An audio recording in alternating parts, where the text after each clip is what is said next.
We see some really unique drug users in this area. You guys hear me okay in the back? Good? Okay. So thank you for the introduction, Rebecca. It's a pleasure to be able to work along great PAs like Rebecca, Allison, and so many others throughout my career. Part of my career was active duty in the Air Force. We got any military PAs in here?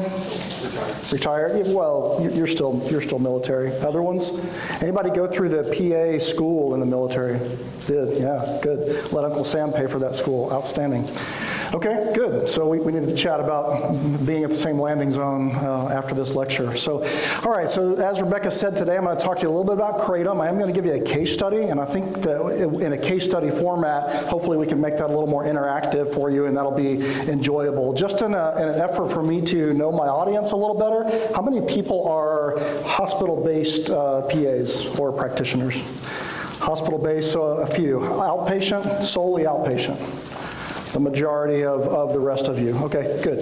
ER, I know that's kind of like, hey, I got a foot in both worlds. Good. ER. So of my ER people, how many of you have seen Kratom cases, diagnosed Kratom cases, seeing kind of a skyrocketing of incidence and use and all the problems that can go along with that? Good. So that'll be kind of my demographic that already understands us a little bit, but my goal in this is to help us all kind of get comfortable with this, because these drugs of abuse are escalating, and we're going to see more of them, and then how do we engage? So one thing I can disclose to you is we are going down the rabbit hole today, and I'll kind of hit on some areas, because as providers, we all, when somebody starts talking about this newfound substance they got at a vape shop that's really helping their chronic pain, we all kind of do this like, oh man, seriously?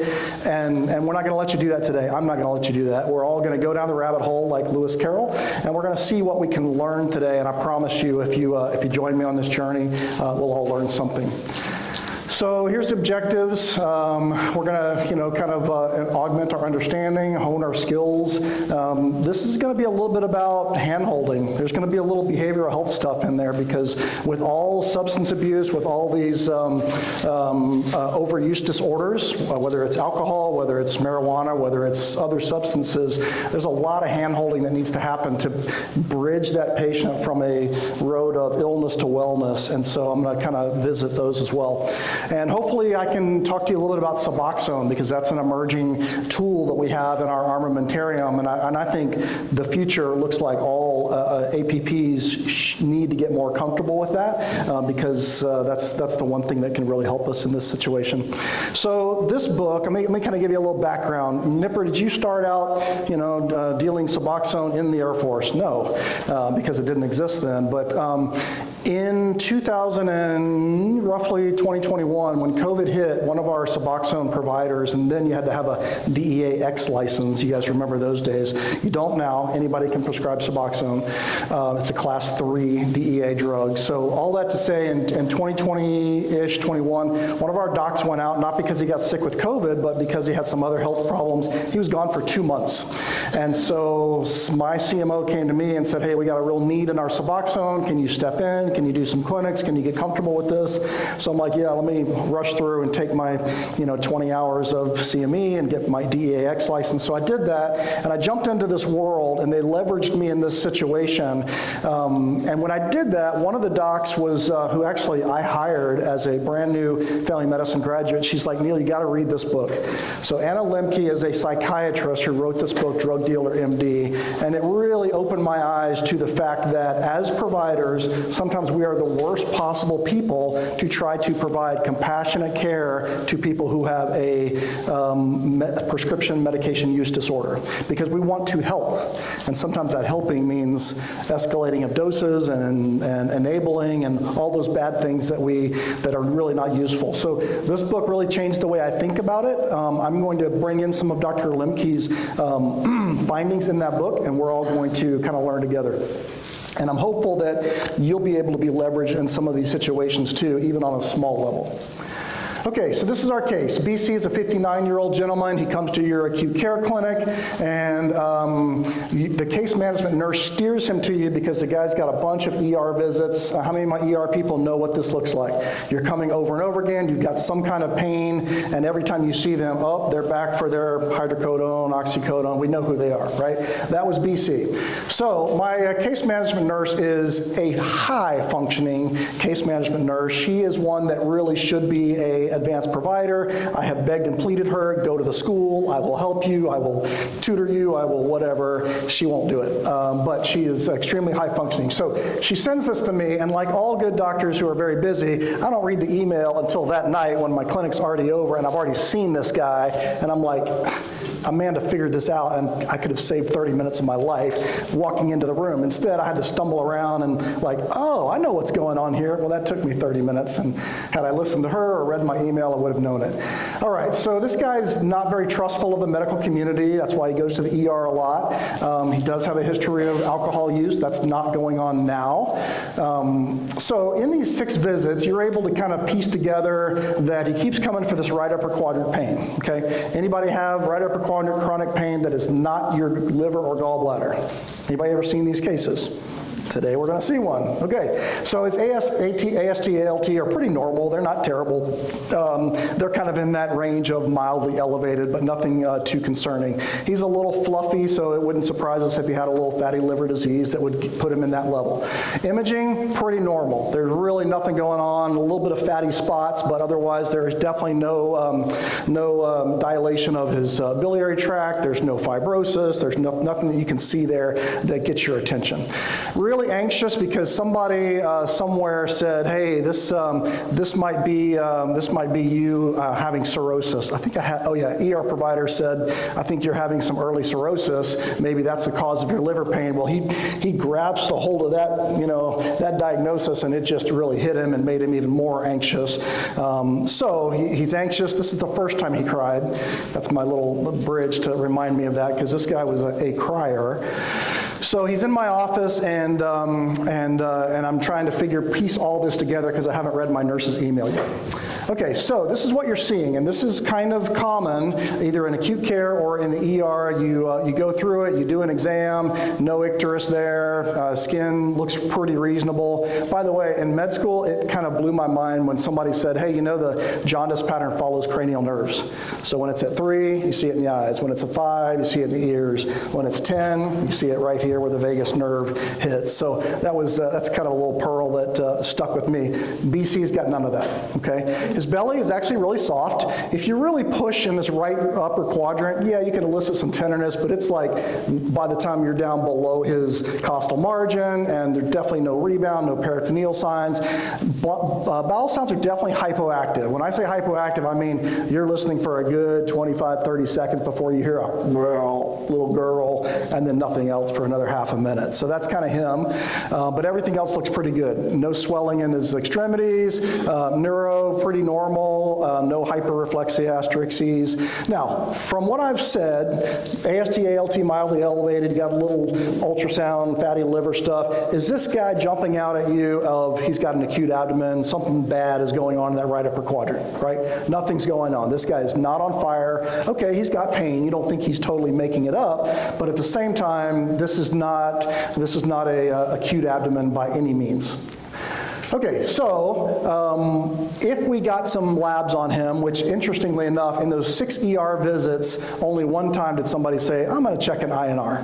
Completely normal, right? So if I had to say one test that will tell you everything you want to know of has this guy got a bad liver, that's it, okay? If he's making clotting factors, if his albumin is normal, if his bili's pretty normal, this is not a bad liver, okay? So that's what this guy is. If somebody had done a FibroSure test, I would not expect that to be done in the ER, but in the outpatient setting, blood test, looking for liver macroglobulins, looking for some inflammatory markers. If the brochure is low, no cirrhosis there. That would have reassured this guy, because he keeps coming back over and over again. I think I've got cirrhosis. What about my liver? Am I going to die like my dad did? Okay, clearly there's some axis 1 adjustment disorder from there. All right, so we're going down the rabbit hole, because he keeps bringing the conversation. And how many people have a patient that no matter what you're doing as a provider, they keep, well, what about this? What about my pain? When are we going to talk about that? Have that? Yeah? So he keeps coming back to this pain, and finally I start paying attention, like he's really fixated on this pain. And he starts talking about pain solution that he found in a vape shop. Now, be honest, is this the kind of way you feel when somebody says, hey, I found an idea in a vape shop, doc, what do you think about this? And they keep going on, and you're like, oh, I'm backed up, my attending's gonna kill me, there's people waiting, and we're talking about vape shop supplements, right? So we don't have time for this, we gotta keep moving. So today I'm not gonna let you do that. So let's make this a little interactive. What is one question you can ask him about his newfound substance that's helping his chronic pain that can tell you, is this something that is a problem for him? And when I say problem, I mean, are we talking addiction? Any thoughts? Questions? Like the cage questionnaire? Like a cage questionnaire, yes, but how do we do that for opiates? Because it's not cage. So throw something out there. No wrong answers. When are you using it? Say again? How often or how many times a day? Okay, good. How many times a day are you using this substance? Okay, and he would have said, I get about 5 hours of relief, and then I start to feel the pain coming back on, and I do it again. Okay, what else? Any increased frequency? Increased frequency. Is the dose going up? Okay, what else? It's one really good question that I know this is this is a guess what I'm thinking type question, but I want you to search yourself a little bit. Yes, ma'am? Does he need it to get through the day? Do I have to have this to get to the day? That's kind of like an eye-opener, right, for the cage question. I like it. Okay, good. So good responses. So let's see. This is really what I wanted somebody to get to is, are you compulsively looking at that clock? When's the last dose? When is my next dose? Okay, because that compulsion is part of the 4 C's that Dr. Lemke has in her book, and we're going to spend a little time on that. Are your doses escalating? Somebody said that. How much are you spending on this? Is this a tool or is it controlling you? Okay, that's a loss of control. And are you experiencing problems in your relationships? This is actually a really good question. Like, is this newfound substance, is it causing you any problems? Have you had any kind of DUIs? Have you hit another car because you're kind of zoned out on this medicine? Do your people that love you the most in this world, do they think this is a bad idea, and have you gotten into arguments about this substance? Okay, that's a good question, because we know as providers, if anything is causing problems in our relationships, it's pathologic on some way, shape, or form. So, nope, I didn't have crying there. He cries again, and I'm trying to remember where it is. So he does say he's getting in arguments with his girlfriend. He admits that it only helps 4 hours. So interestingly enough, in those ER visits, 2 of the 4 providers that saw him in the last month both noted something about Kratom use, but that was it. They documented it, they noted it, they just moved on. Okay. All right, so she talks about the 4 C's: cravings, compulsion, control, and consequences. That's the cage question for opiates. And if you can think of, just like with cage, 2 out of those 4, if you get 2 out of those 4, there's a problem. And so he admits that he's lost a little bit of control. He's spending $450 a month. This is not a guy that has $450 a month to spend. It's not like he is a very well-to-do PA who's driving a BMW and life is good. I'm teasing. So he is spending a lot of money he doesn't have, okay? And so when I told him that he was positive for 4 out of 4 of all the C's that would indicate there is a problem with this is the second time he starts crying. So, and like many of you, I'm like, man, how long have I been in this room? And then once I see my nurse's email, I'm like, you idiot, you could have missed out on a grown man crying twice if you would have just read the email. All right, so back to BC. Again, keeps redirecting that that conversation. He keeps trying to steal the microphone from me, okay? Patients will do that, right? How many of us sit through, and finally we're like, I need to stop you right there, and we take the microphone back. So BC keeps stealing the microphone from me. And so what's going on with this natural supplement is clearly he's really hooked on this Kratom, okay? And let's see, I think it's on my next slide. So dose and frequency. So he really is not, when you ask him about how frequently, he keeps saying, I'm going back to that vape shop every 3 to 4 days, I'm spending a lot of money. He literally says, I started off with regular Kratom and I progressed to 7.0. Anybody know what 7.0 is? Good. Nobody knows. Nobody's ever heard of 7.0. Awesome. So we're all going to learn something then. He, unlike my 75-year-old lady who just had a rectal prolapse repair, she calls me up, Dr. Nipper, I'm so sorry. I know you're giving me 4 hydrocodone a day. I'm really in a lot of pain after surgery. The surgeon said I should talk to you about. That's a patient that is not losing control, right? She's literally crying and saying, I am really in a lot of pain. And so we bumped her up a little bit, and I told her you can take up to 6 a day. I'll refill it early. That's not what BC is doing. BC is just, his intake and his frequency is on a trajectory like this. Ever had a patient say, I'm eating the opiates like candy? Anybody ever heard that? That is pathognomonic for there's a problem here. First of all, they're not candy, right? Second of all, it just tells you that that person has truly lost control. There's that compulsion to use. I bet if you ask them, is this causing problems in your relationship, somebody that cares about them is saying, you're really taking a lot of those, you're eating those like candy and they're not candy, and that's causing some arguments.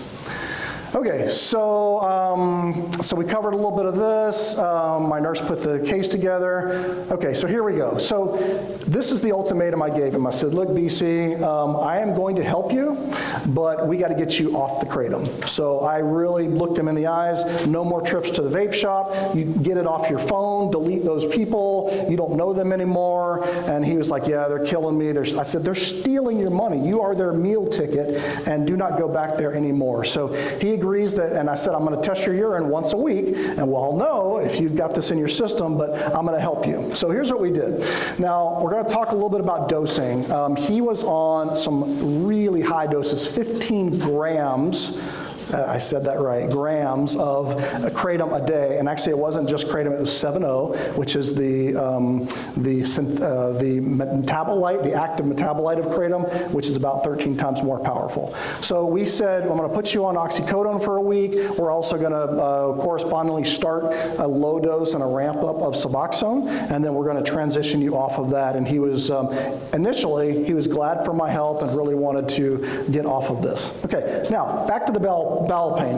This is BC's CAT scans. I gave you 3 different images. Anybody want to take a stab at what they see? And this is not fair because you can't scroll down through it like you could in a normal CT, but do you see anything that jumps out at you? Who said that? Who said it? What do you see? You see stool burden. This is his hepatic lobe, his inferior hepatic lobe. This is all stool in the flexure. This is all the stool across the transverse. A little bit in the descending colon there, where you're missing the splenic flexure there. And this is the sigmoid. He is totally just packed full. He is FOS. Okay? So will that give you pain in your right upper quadrant? 100%. Guess what's not on any of his CAT scans, MRIs of the abdomen? You ever notice that your radiologists do not comment on the nipple rings on the chest x-ray? They don't, I mean, to them it's like, okay, that's not pathologic. To this, the radiologist says, this is not pathologic until you say, hey, when I push on his right upper quadrant, he keeps coming back to the ER, I'm eliciting pain, now it's significant, right? Previously it wasn't significant. So just be aware of that. Half of your radiologists will not comment, half of your radiologists will say, oh yeah, he's pancolonic stool burden. Sometimes you'll see that, but in other cases you won't. So be a good provider, look at it yourself, scroll down, and when you see this gray-black stuff with a little bit of air pockets all the way through it, that is a problem. Okay? So back to what I was going to do for him. QID Miralax, is that too much? What's the upper limit of Miralax? Trick question. There is no upper limit. What's the difference between Miralax and a gallon of Go Lightly? No difference. Same exact drug, just quantity. Okay, stays in the gut, very safe, very healthy. So that's important because when I see him back a week later, I say, hey, BC, how you doing with the bowel movements? Oh, he says he's only taking it as needed. Like, dude, you need this like every day, a gallon of it. So we talk about that, and I say you got to at least have it 3 to 4 times a day. Soft bowel movement, no straining every day means that you're doing the right thing. Okay, so on this second visit, this is kind of what I wanted to point out to you. So people in the primary care, raise your hand, primary care. Okay, when you see these people back and you're like, come see me in a week, I'm starting you on some Suboxone, or your supervising physician starts them on Suboxone, whatever the case may be, that second visit is really a lot of hand-holding. That's where I wanted to get into this Axis 1 stuff, because I could totally say, he's like, I'm still having that belly pain. I could say, forget the belly pain, stay on the Suboxone, I'll see you in a month. What is his chance of falling off the wagon and going back to the vape shop if I don't do a little hand-holding here? Pretty high, right? 1, he's still in pain. I haven't really solved that pain riddle. 2 is the vape, the good feelings he got from the high doses of Kratom are gone, and so a little hand-holding, and I'm like, BC, you got to trust me here. We've only got you on 6 milligrams BID. I'm going to make it easy for you. I'm going to go to 8 milligrams 3 times a day, higher doses of buprenorphine, and we're going to get you a little more comfortable. And really, what you need to do is just buy yourself time, because there's a whole dopamine reorganization that's happening in the brain where once he was being stimulated by Kratom, now you're kind of trying to get something to take the place of it. It's like Indiana Jones and the what was the first one? The Raiders of the Lost Ark, where he's got the weight there and he's trying to replace it. But with Suboxone, it's not a perfect 1-to-1. They're gonna feel some of that. They're gonna lose the dopamine surge, and so there's a little hand-holding that says, hey, stay on the track, which is why I've got Monk's the Scream here, because that pain is a real thing. So if you'll give them a little bit of a carrot in this follow-up visit, you're doing great. Hang in there. Increase your Miralax. I'm going to go up on your dose. Let's see you back in a week. You're doing really good. That sort of thing will actually buy some compliance and hope maybe even save this guy's life. Okay, so recap. 6 months,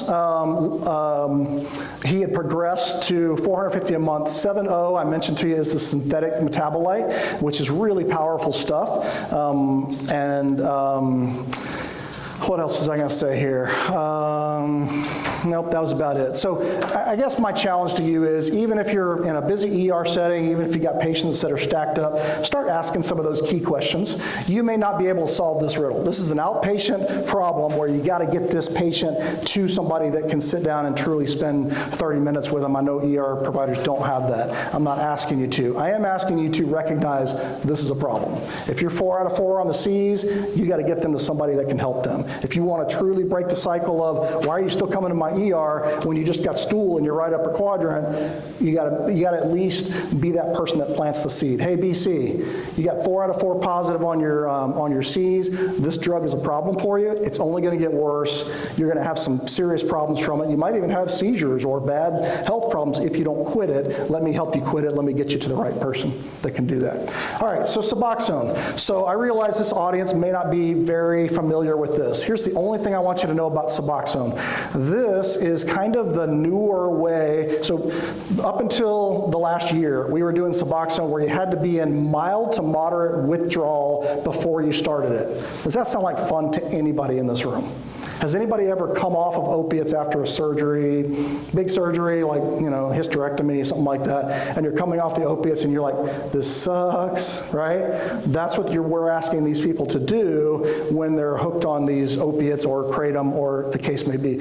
So what I did for BC was, and this is a little novel, as I said, we're going to move you to Oxy because I can't titrate you with a drug that I don't even know. By the way, if you look up Kratom and what's the equianalgesic dosing to get somebody to a hydrocodone and an oxycodone, guess what it says?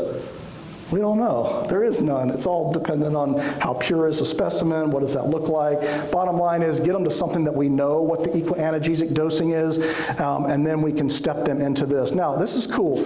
I'm doing this with some of my chronic pain patients who really don't need to be on chronic pain. So I inherited a few methadone patients that were weaning them down because for some reason the local methadone clinic thinks that you're supposed to take methadone higher and higher if the patient says they're still in pain.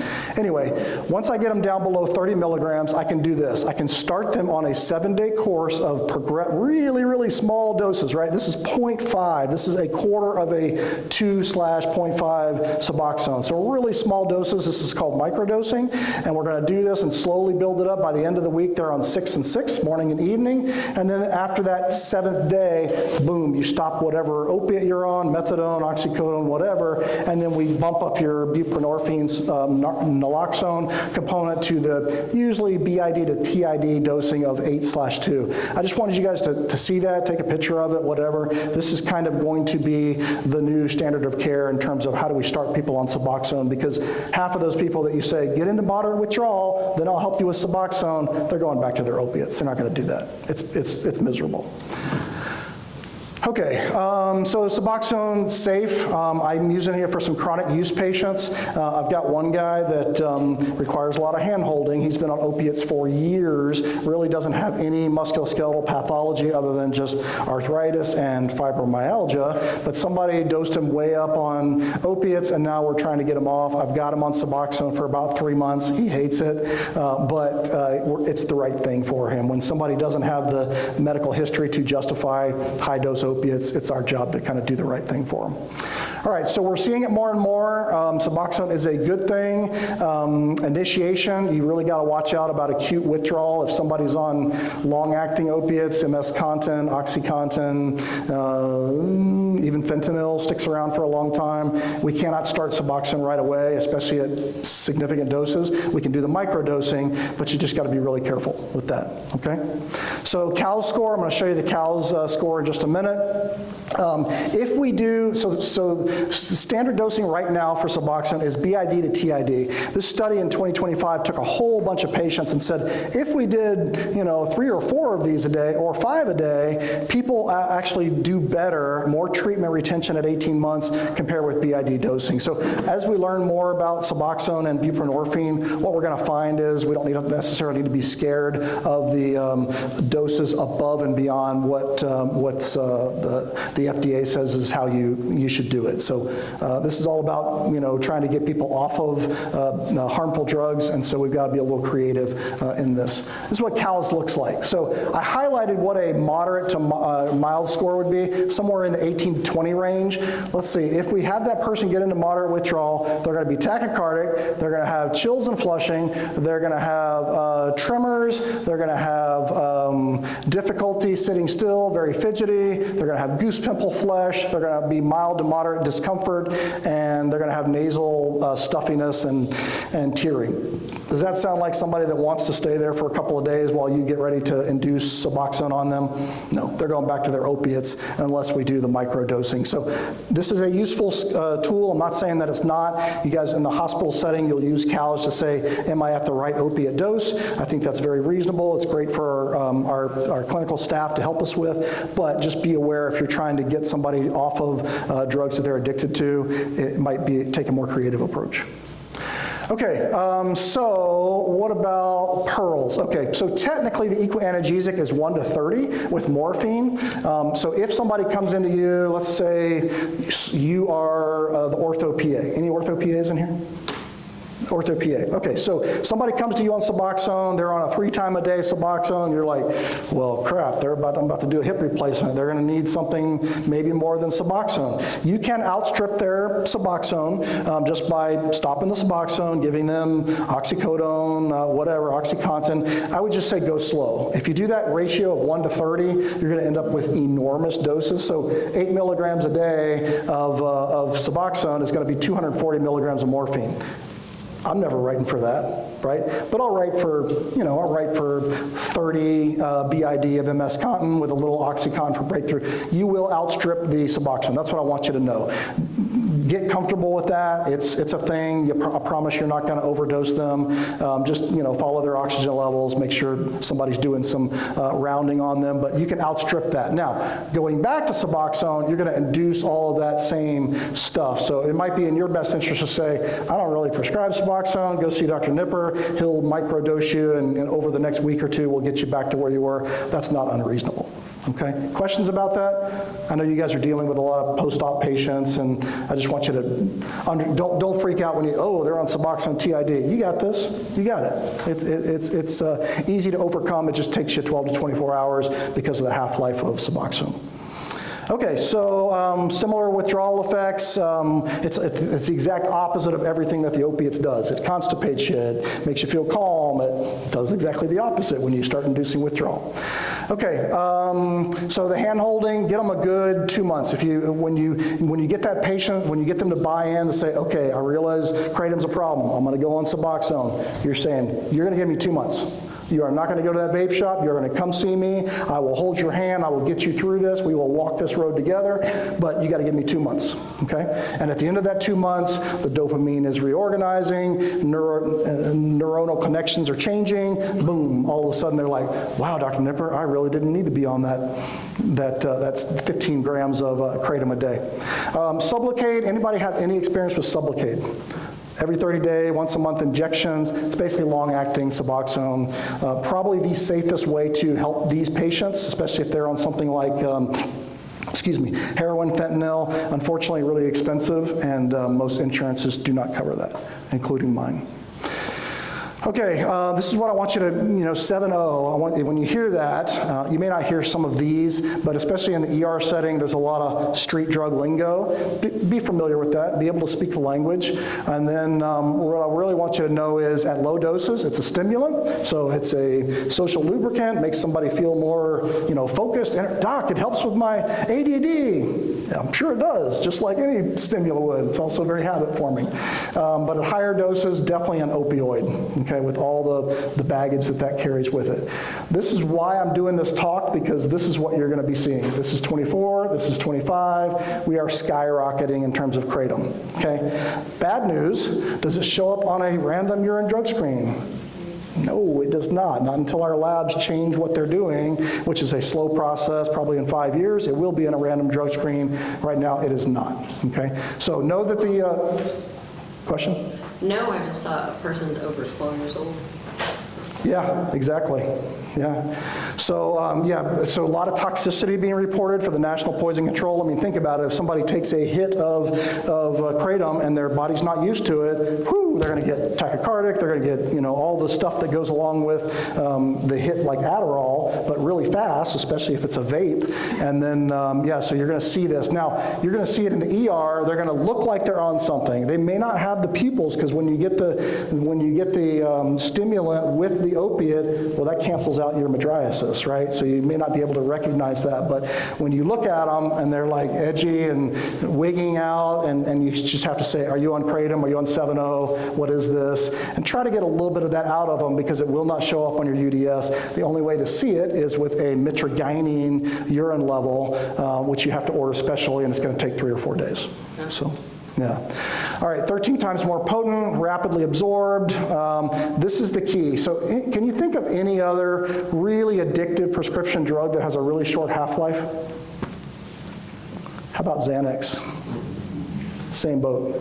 So really easy. When something has that short of a half-life, boom, it's on, boom, it's off. Now you're crashing 4 hours later. And so anytime you have a drug like that, the dopamine receptors love that, and it's like, I got to get more of that every 4 to 5 hours. It's time for my next dose. Doc, I need TID dosing. I was on a 0.5 milligram of alprazolam. Now I need 2 milligrams, right? That's how it works. Okay, so definitely binds the mu-opioid receptor. Here's the interesting thing for Florida. 2025, prior to my visit with BC in clinic, the state said no more 7-0 anywhere in the state. Sarasota County, good for them. Anybody from Sarasota? You guys are rocking it, saying get the heck out of here with any Kratom. So good for Sarasota. I really think everybody should be the same.